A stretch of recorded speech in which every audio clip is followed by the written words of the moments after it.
everybody. Randy Patterson here with Boomerosity in the super secret Boomerosity Man Cave and over near the official Boomerosity Christmas tree. And it's after Christmas as I record this and 2 days away from New Year's Day.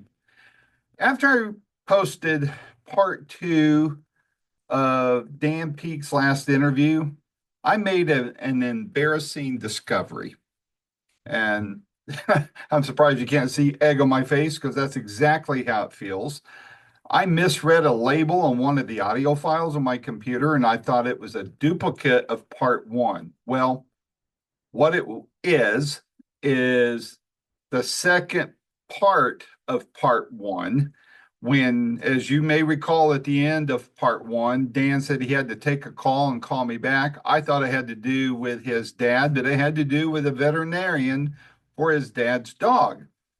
And so he did, as promised, call me back a bit later. I don't recall how long, but same day. And we finished that part of the conversation. And then, as you'll hear at the end of the audio, that we were setting up the call for what became, as you know it now, as part two. I know it's a little confusing. The confusion is my fault because of misunderstanding my own labeling system from 13 years ago. But hey, I'm getting old. Cut me some slack. But some takeaways from this audio. Number one, I want to explain some of the bad parts of the audio. In those days, I had a microphone that, believe it or not, went in my ear. And the way it recorded both ends of the phone conversations, I had the phone up to my ear with that microphone in my ear. It would pick up both ends of the conversation. Well, as you might imagine, if you're using a regular phone, I didn't have a fancy headset phone thingamajig.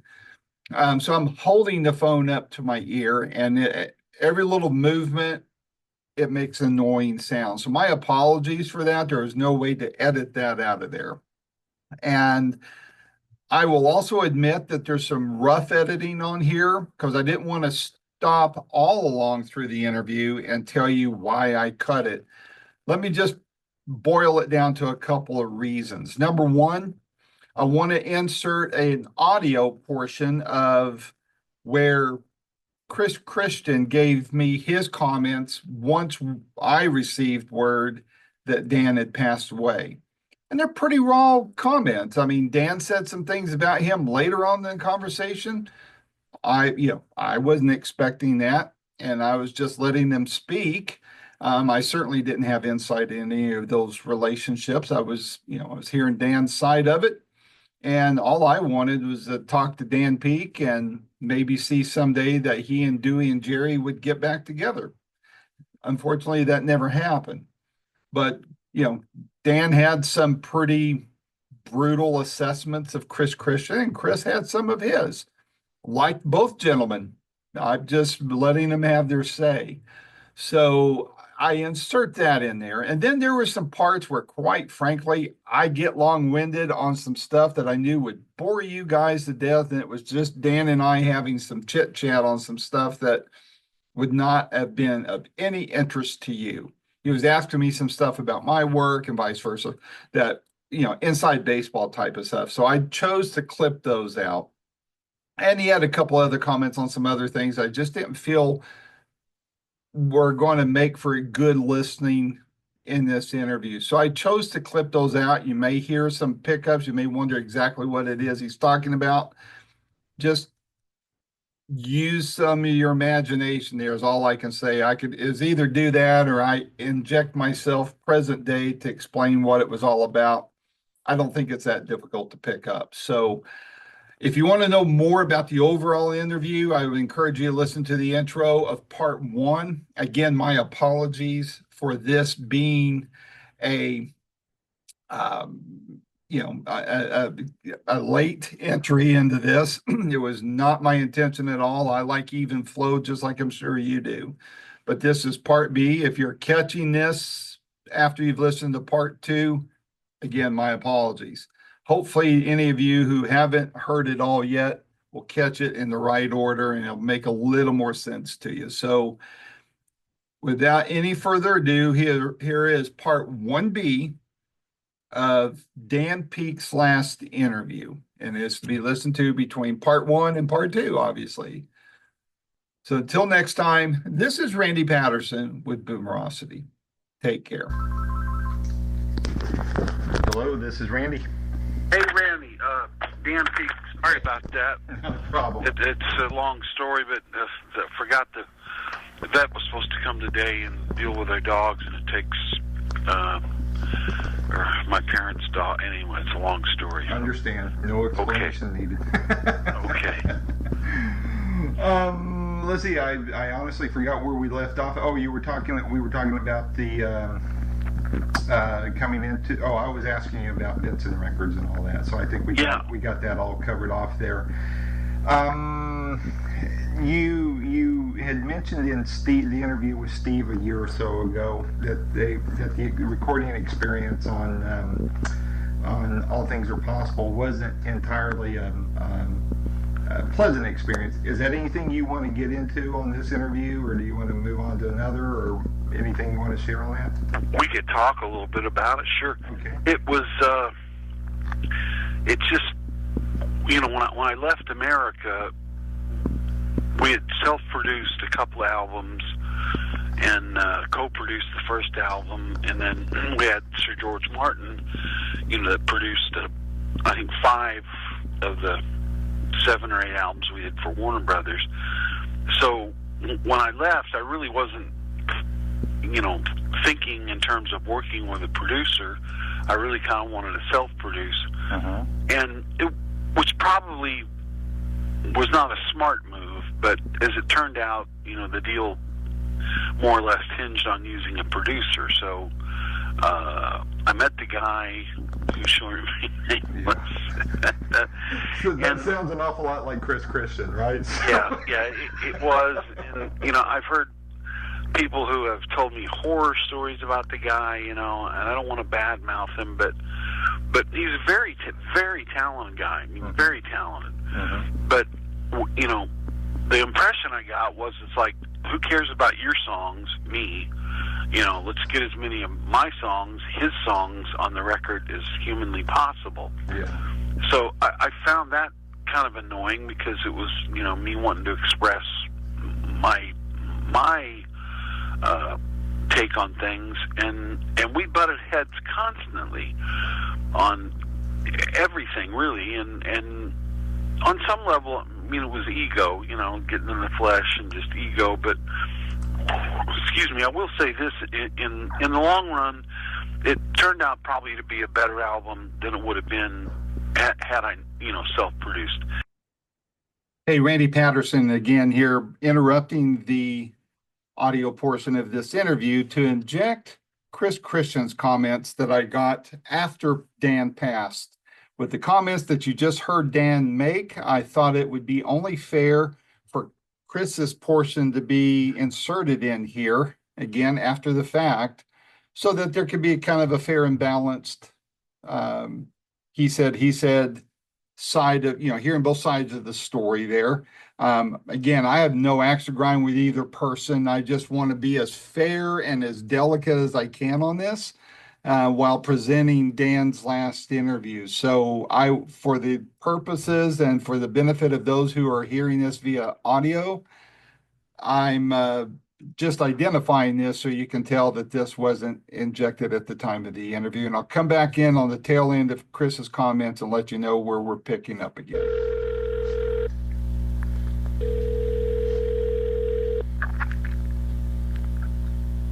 Hello.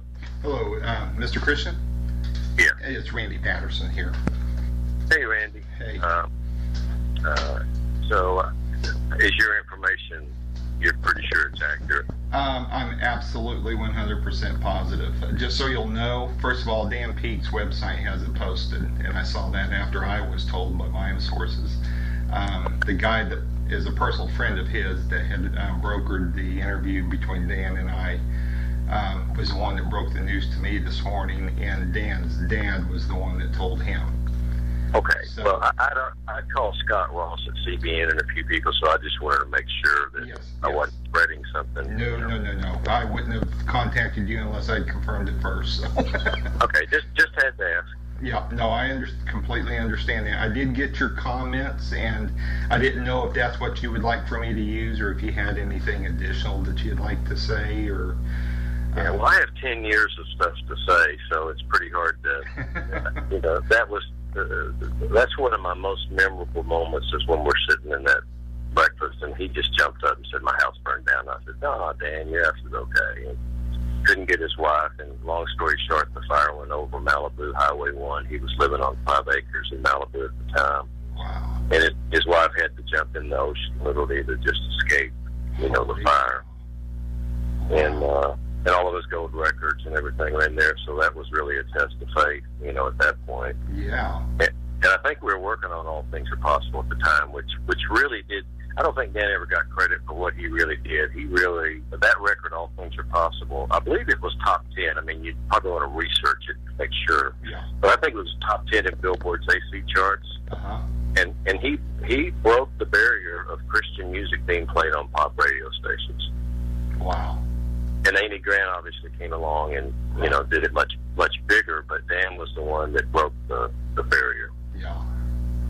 Man, that's amazing. And, when talking with him, I was struck by how laid back he was. Yeah. I know he really wanted to get back together with the guys and all that, but yet, I guess there was still some animosity there and stuff. And, Dan was definitely, as you call him, a complicated person. So, but he seemed so in a very simple way, if that makes any sense. But yeah, he was very complicated. I mean, I worked with over 100 artists, and he was. I know what artists are like, and every artist is complicated in some degree. But Dan really, he just had a paranoia, I think, and he was always felt like something was out to get him, Yeah. And I don't know whether that came from the drug past, which was, documented pretty well. Oh, yeah. And I don't know if that's a repercussion from that or something else. But, and of course, at the end of my second record, he kind of felt like Lamb and Lion, and I was out to get him. And of course, the point is, he eventually thought everybody was out to get him, Yeah. Yeah, unfortunately, I kind of get that, got that sense from him too, from even how he was towards the guys, and but then also felt like that maybe they felt that way towards him. I don't know, it's. Well, it was such a strenuous time, because, and I'm pretty sure because of and Jerry I know real well. Jerry is just one of the greatest guys in the world. Mm-hmm. Jerry Beckley, yeah. And Jerry is just not he's a great guy. Yeah. And I just think I'm sure because of the drugs and stuff, it was just so difficult to be around anyone that, was an Amy Winehouse, kind of situation. Yeah. And of course, they had obviously cleaned up and all that, but I'm sure there's just a lot of, water under the bridge, with those guys and Dan. Yeah. It's a shame they couldn't just kind of put that aside. And I probably had them in the studio. The last time that I'm aware of, they ever got together was when we did a song called "Love Is Just Another Word." Mm-hmm. And I called, and I put it together because I knew Jerry real well, and I knew Dan, and Dan didn't put it together. I called Jerry and said, "Hey Jerry, would you and Dewey come over here and sing on this Christian record for Dan?" And he did it for me.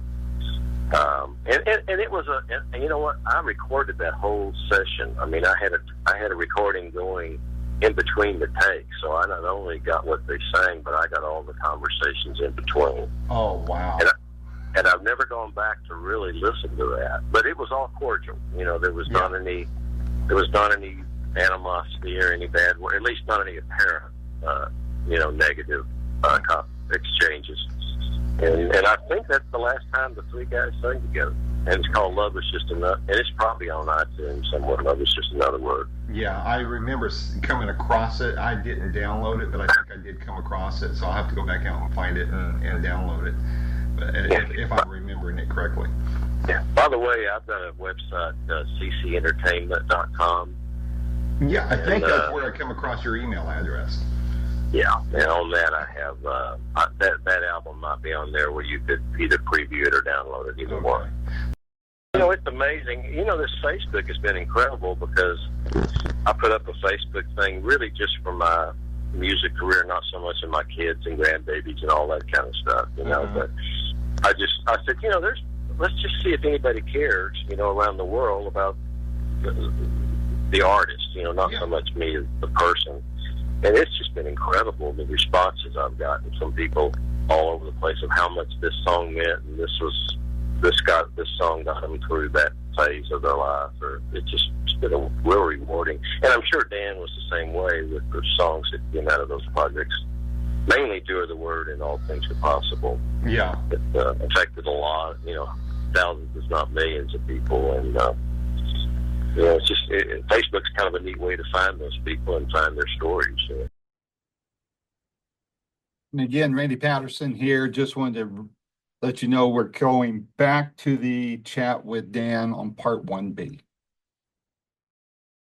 Bless you, because that's, you know, it's always been my understanding that most critics are, you know, they were wannabes and whatever the feel was, and they just, you know, kick everybody as hard as they can.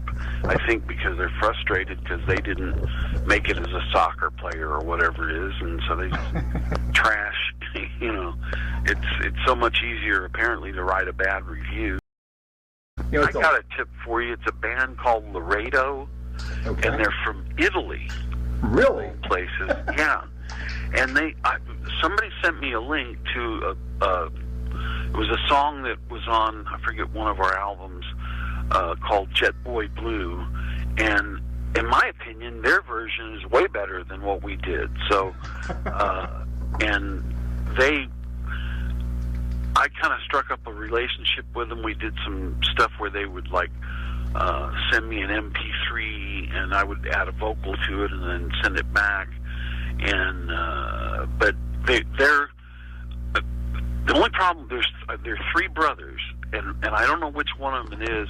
One of them has the voice, and I want to write and say, you know, whoever sings this song, he should sing all the songs, because the other two aren't that great vocalists, but as brothers are, they do great harmonies. They're just killer harmonies. But the one is one of the guys that's just got the chops for lead vocals, and they were America plays in Italy all the time, and one of the guys from Laredo wrote me and asked me, could you put in a good word? And I did put in a good word, but I knew it would go nowhere. Jerry hates me. I'm sorry. Oh, man. It's beyond, you know, dislike or ignoring. It's just, you know, I'm an inconvenient truth for them, and it's just, you know, they're going to be on the Walk of Fame, and I've gotten dozens of emails. Are you going to be there? And I went, there ain't no way I'm going to be. They're going to ask me to come be on the Walk of Fame. I said, unless the Hollywood Chamber of Commerce makes it a deal breaker, I ain't showing up, you know. And in other words, I'm, you know, if they asked, but Dewey and Jerry left to their own devices. They want to have absolutely nothing to do with me, and it kind of hurts my feelings, but that's just the way it is. But as a believer, you know, interesting point, and I don't want to get too far away, and I'll let you start asking questions. I'll quit babbling. But the fact is, I was reading a very interesting article by a really great biblical scholar that when a person gets saved, they die to the world, and so we're like corpses. They don't want to know us. And on the other hand, they're dead to us in a way. And it's kind of like this chasm that almost can't be breached, because it's just, you know, there's even a verse about the gospel is a sweet savor. In other words, a sweet smell to a Christian, but to an unbeliever, it's the stench of death.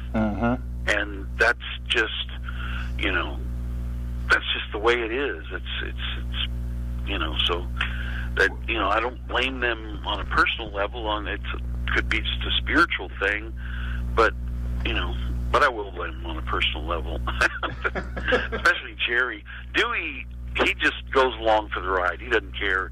Jerry calls all the shots. I mean, Dewey he doesn't care. He's very laissez-faire, laid back, and but believe me, Jerry runs the show. So. Well, and I hear the same thing from. I interviewed about 3 weeks ago. I interviewed Mark Farner from Grand Funk, and same situation as you, same exact situation, and they just there's just not going to be Brewer's not going to let Mark back in. And and there's a lot of purists out there that don't like GFR without Mark, and man, he was huge part of the band. I mean, didn't he pretty much sing all the lead vocals and the guitar? Well, now they've got the guy from 38 Special. I forget it, Max. Forget his last name. And then they've got Bruce Kulick, who I mentioned earlier that I interviewed twice. He's their guitar player. Bruce was with Kiss after Ace Frehley left them for like 15 years. And just an incredible guitar player, but it took two people to replace Mark, Wow. And so, then, you have Chuck McGraw that's no longer with Three Dog Night. And, to me, he is the voice of Three Dog Night. Yeah, no. Yeah, I mean, it's the, Rolling Stone didn't start out with, 100 million readers or whatever, so. That's true. And, my thing is, I've probably even done high school paper interviews. When we were on the road, in between sound checks and the gig or whatever, I mean, if there was a warm body with a pencil and a piece of paper or a tape recorder, we were talking to them. I mean, it's all part of the thing. It's getting your name out there, getting exposed, getting promoted, and, so... anyway, Steve, I think Steve really likes you. He spoke very highly of you, and he's a good egg, Steve. I've never met him personally, but he really is a good egg, man. Yeah, I haven't met him personally either, but because our mutual friend was Rod Parisi from Wild Cherry, and so we met as a result of that connection there.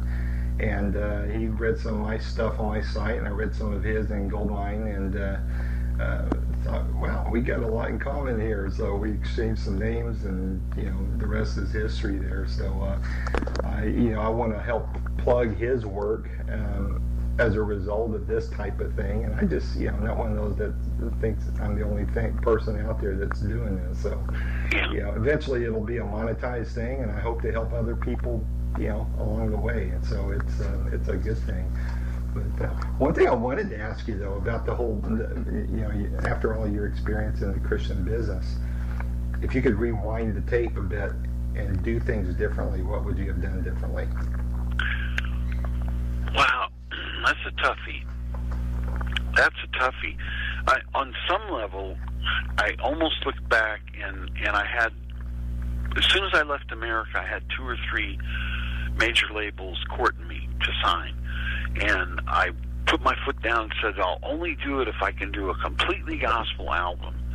And there was a guy named Michael Kleffner who was with Atlantic. And he said, would you, and some other people too, some different other labels, would you consider just like doing 1 or 2 gospel songs? And I was, no, the whole thing. And the irony is, I go back and I listen to All Things Are Possible, and it's basically, again, because it was so contemporary and so kind of nebulous lyrically, there's only 2 or 3 songs on there that really smack you on the head and say, this is a gospel song or a Christian song. I thought, I should have said yeah and just done them. And but I don't know. But I also, at the same time, look back and think maybe that would have got me back in with kind of a crowd of people that I really couldn't have survived. I was very, very weak, very, easily succumbed to temptation at that time. And I think I needed to be surrounded with, clean and sober people. I'm not saying that everybody that's involved in the music business is high all the time, but most of them are. Yeah. And so... but that that's something I would probably think long and hard about. Is like say, okay, sure, yeah, I'll do a record for you. Just I'll do one or two gospel songs, but it's easy to say that now, but looking back, again, had I done that, I probably would have had just as many sort of overt Christian songs on that type of an album as I did on All Things Are Possible. But again, there's that question mark of, would I then have been thrust into a situation where, I walk into a room and somebody's doing a line of blow, or, hey man, I want to toke off the reefer here, or, the beer's in the fridge, and, and it's a sort of maybe not. Yeah. Well, and you've got a very unique perspective on all this, and so I'd be really curious to know that if you were made the czar of Christian music, contemporary Christian music, knowing what with what you experienced then and knowing what you know now, personally, I feel like the CCM business is broke. I think it from where I sit, even though there's a lot of good talent out there, I think it's buried in the mundane and in the average, and it's hard to see anybody break out from any of that. There's not the, I think, first of all, I think the medium that it can be promoted in radio is in itself broke, but also I think there's a I don't know. It's almost kind of gone the way of Barry Manilow, just everything sounds the same almost. Yeah. And so, I personally feel like it's kind of almost edged itself out into irrelevance. If I was the czar, like I said, what I would do is cut. Excuse me. Sorry, cat got my tongue. The allergies here, unbelievable. I would trim the roster of, I don't know all the rosters that there are out there, but I would just cull the herd. If they're like they were when I was out there, there was just like way too many artists per label, for them to handle and help and nurture and guide and make a career out of. Instead, they was just churn them and burn them, release an album, use, it was a fixed formula. When my record came out, they used the formula for a first-time signing on an artist, and that was it. It was like, and I went, wait a minute, I'm not bragging here, but I've got a huge amount of, people out there that know me already. Why can't we, bump me up to, a third album release type of a guy, because I've already made 7 or 8 albums that, some of them were historic records, but it was just that mindset, they were just Procrustes or whoever he was, just, cut the legs and the arms off of people so they would fit into that slot, and I would clean house. I would, and I don't mean this meanly, but I would get rid of any of the marginal and possible dead weight, and focus strongly on a smaller number of acts and promote them more heavily, with the revenue saved from making 190 albums a week, and for bands that probably ain't going to make another album. Mm-hmm. Well, that does. From your viewpoint, then, as far as and this is going to wrap up the CCM section of my questions. But would you? From the standpoint of the gospel recording, then, and you mentioned something about kind of falling back, and then there's requests and stuff that get you moving forward on it again. Do you have any desire to really put it there with your own promotional effort through the web or whatever to get your newer work out there that you've been working on and that type of thing? Or are you just is it going to go more of a kind of a laissez-faire type of approach? Well, there's just such a limited number of things you can do. For one thing, because I don't tour and do live shows, that just is, you know, really kind of takes the wind out of the sails. SALES as well as SAILS, and there's like so many pegs competing for so few slots, and in a way, I mean, now this new internet thing. Somebody's trying to call in here. I'm going to ignore it. But I probably got to go in a few. Would it be possible we could pick this up again? Well, yeah. In fact, let's do this. Tomorrow's kind of bad, but how does Wednesday look? Wednesday would be perfect. You want to talk the same time Wednesday? Yeah, that would be perfect. Let's do that, and go ahead and finish up. I'll finish that thought. To me, in a way, the internet now is kind of like contemporary. There's just way too many artists. There's way too many songs floating around, and to try to, you know, somehow get your little, you know, finger up out of the crowd and say, "Hey, look at me." I mean, I don't know how people do it. I've heard interviews with people who go, "Oh, we signed, you know, whoever it was, I don't know, just Lady Gaga because we saw she had a YouTube or a video that, you know, we really." And it's like, are you kidding me? There's 25 billion YouTube videos. I almost find it hard to believe. I don't even know what Lady Gaga. I'm just picked that because a name that's stuck in my head, but it you know, it's like it's just overflow of it's like too much information, and in the same way, if I could pare down the number of people being signed and released as CCM artists, and I don't want to close a door on people. I mean, if people want to sit in their bathroom and record, you know, on a wash tub and release that as music or videos or whatever, but it just almost seems impossible. I don't know how people break out now these days. You know, it's just, I don't know. They have savvy managers or sweetheart deals with the big media outlets or something, but it just is such a daunting task to get anything, you know, above the masses. It's just, you know, overwhelming. So, well, and it's too, I mean, think about it. I mean, could America break out today like it did in the 70s? It'd probably be very tough for that to happen. You know, somebody told me the other day that the big joke was in Nashville was, "Oh, what do you think about the music business?" And they went, "What business?" There is no business. But obviously there's people selling boatloads of downloads or CDs or something. So somebody's figured it out.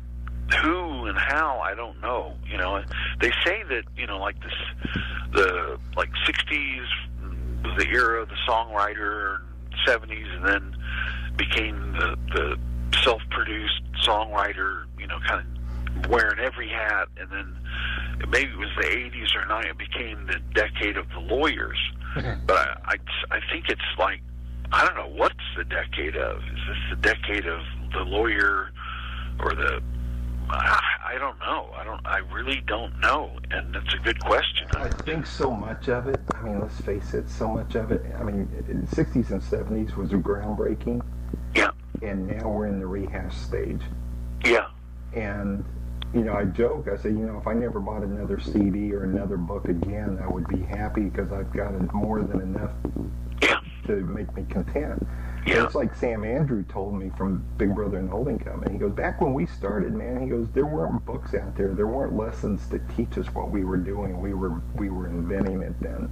Yeah. And now there's schools that crank out, you know, 500 graduates a year that can play like Hendrix, you know? Oh my gosh. So it's you know, the quantities of people that can do it all are just, you know, in orders of magnitude higher than it was 30 years ago. You know? And then again, you know, how do they get separated from the masses of people who maybe aren't as talented as they should be, but they still, you know, virtually have the same access to the World Wide Web is, Jimi Hendrix would, Well, there's a guy that lives about 2 blocks from me. He used to play with a band in the 80s called Mr. Mister. Oh, yeah, I love him. Well, Andy Timmons is the guitar player from that band. I'm sorry, not Mr. Mister. I said that completely wrong. Danger, Danger. Oh, and they don't know. were kind of a not really a one-hit wonder, but a couple albums and they were done. Yeah. But he is probably one of the most phenomenal guitar players you'll hear. But when he's not doing his own gigs, you know what he does for a living? Mm-hmm. He is Olivia Newton-John's music director for her tours. Wow. Yeah, and we're talking Hendrix style, well, not really Hendrix, but kind of an 80s Hendrix style guitar player. Yeah. And then he is doing work for Olivia. So go figure. Wow. He's probably grateful he's got the gig. Yep. God bless him. And no, it's rough out there. It's rough out there. And so I appreciate your interest in me. And let's say Wednesday, same time, same station. I'll call you at noon. Sounds like a plan. I look forward to it. Okay, buddy. Thanks, Dan. Okay, thanks, man. Talk to you later. Bye.